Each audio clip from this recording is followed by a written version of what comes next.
మాజీ సీఎం జగన్మోహన్ రెడ్డిపై TDP MLC Bhumireddy Ramgopal Reddy ఆగ్రహం వ్యక్తం చేశారు. జగన్ హయాంలో పెద్ద ఎత్తున భూ ఆక్రమణలు జరిగాయని ఆరోపించారు. జిల్లాలోని మదనపల్లి సబ్ కలెక్టర్ ఘటన, మంగపేట మైనింగ్ అక్రమాలపై విచారణ జరిపి బాధ్యులపై కఠిన చర్యలు తీసుకోవాలని అన్నమయ్య జిల్లా ఎస్పీకి ఫిర్యాదు చేసినట్లు వెల్లడించారు.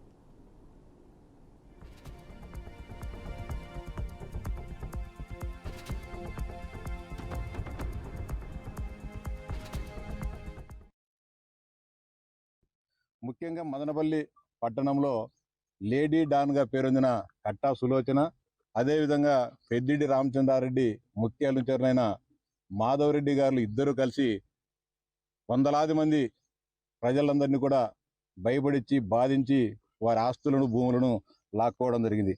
ముఖ్యంగా కట్టా సులోచన ఆమె ఫేక్ డాక్యుమెంట్లను క్రియేట్ చేసి వాటన్నిటిని కూడా తర్వాత మాధవరెడ్డి గారికి అప్పచెప్పడం, మాధవరెడ్డి గారు తర్వాత పెద్దిడి రామచంద్రారెడ్డి గారి వాటి దృష్టికి తీసుకొని పోయి వాటన్నిటి రెవెన్యూ రికార్డులను ట్యాంపర్ చేయడము, మదనపల్లిలో కాకుండా ఇతర ప్రాంతాలకు పోయి సబ్ రిజిస్టార్ కార్యాలయంలో వాళ్ళను సబ్ రిజిస్టార్లను అదిరించి బెదిరించో ప్రలోభపెట్టో వాటిని రిజిస్టర్ చేయడము, ఆ ఆస్తులను స్వాధీనం చేసుకోవడం జరిగింది.